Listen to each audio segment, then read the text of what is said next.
ભારત માતા કી। આપણે તો વડાપ્રધાન શ્રી નાનામાં નાના માણસને ને છેવાડાના માણસને મુખ્ય પ્રવાહમાં લાવવાની વાત છે। એટલે અહીંયાથી બેઠેલા મંડપમાં બેઠેલા છેક સુધી બધાય જોડાય। ભારત માતા કી, ભારત માતા કી।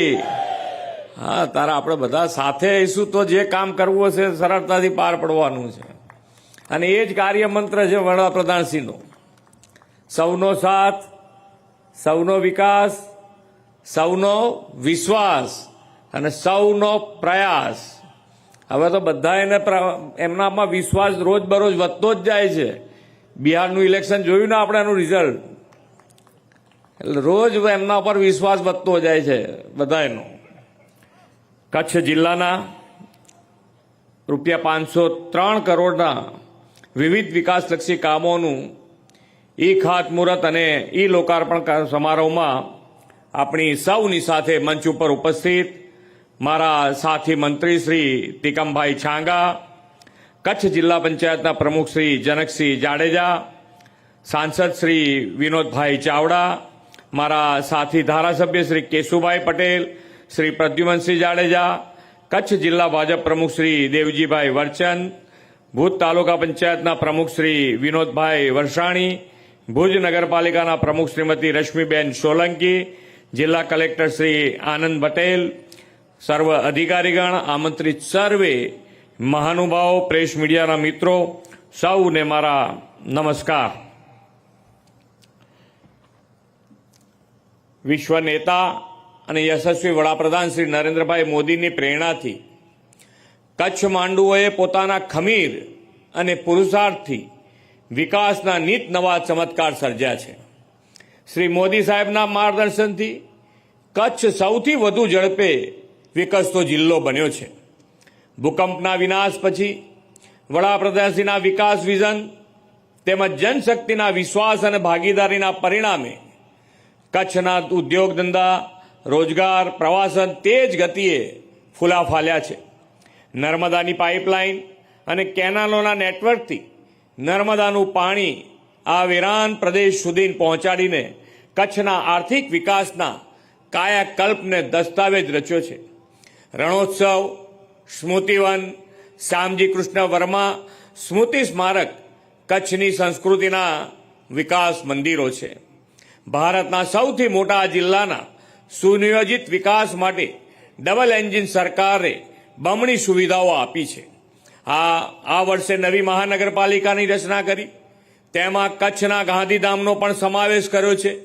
ગાંધીધામની નવી મહાનગરપાલિકાનો દરજ્જો મળ્યા બાદ ₹250 કરોડથી વધુના વિકાસ કામોની ભેટ આપવાની તક મને મળી છે। અને હવે ભુજ, અંજાર, અબડાસા, માંડવી અને રાપરના વિસ્તારને ₹503 કરોડથી વધુ વિકાસના વિવિધ કામોની ભેટ આપવાનો અવસર છે। આ વિવિધ વિકાસ કામોના પરિણામે કચ્છમાં માળખાકીય સુવિધાઓમાં વધારો થશે અને કચ્છના વિકાસને વધુ ગતિ મળશે।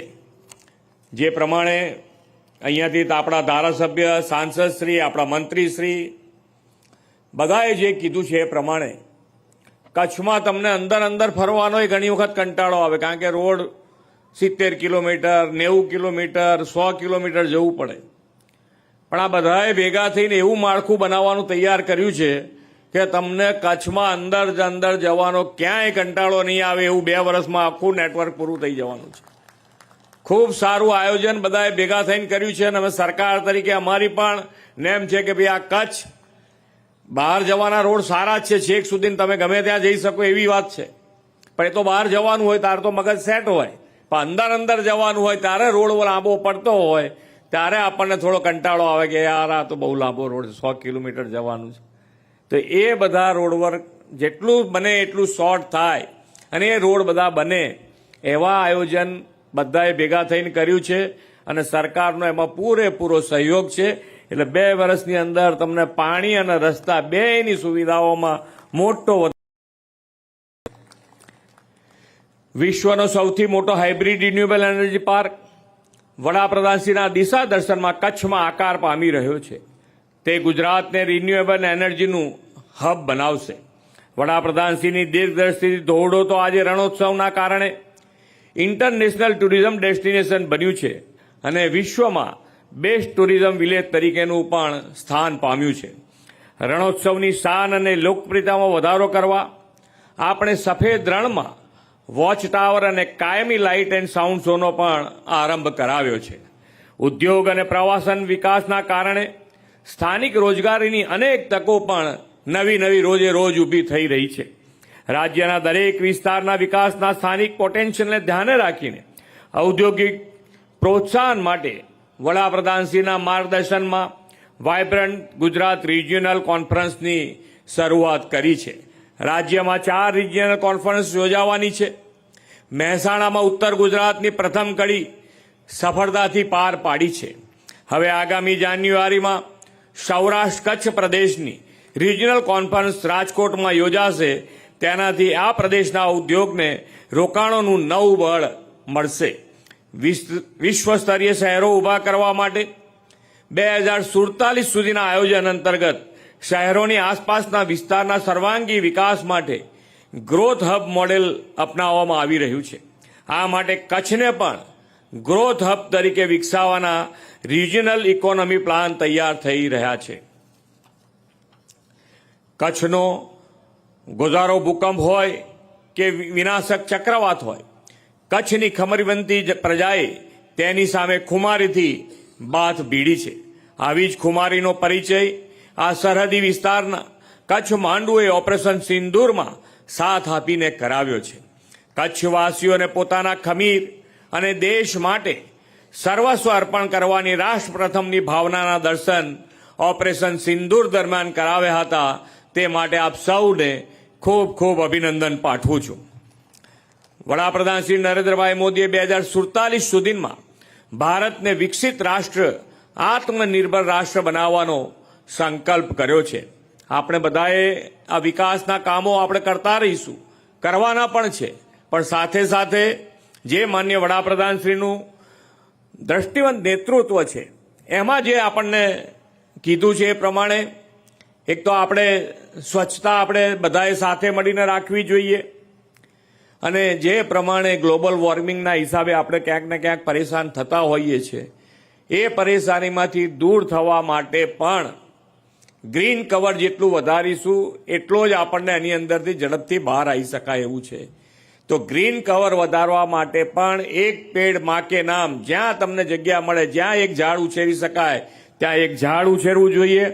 અને જે પ્રમાણે કચ્છવાળાને કંઈ કહેવું પડે એવું નથી. પાણી માટે, પાણીનો બચાવ કરવા માટે અમારે તમને કંઈ કહેવું પડે. તમને ખબર જ છે કે પાણીની વેલ્યુ શું હોઈ શકે, તમારાથી વધારે કોઈ ના જાણી.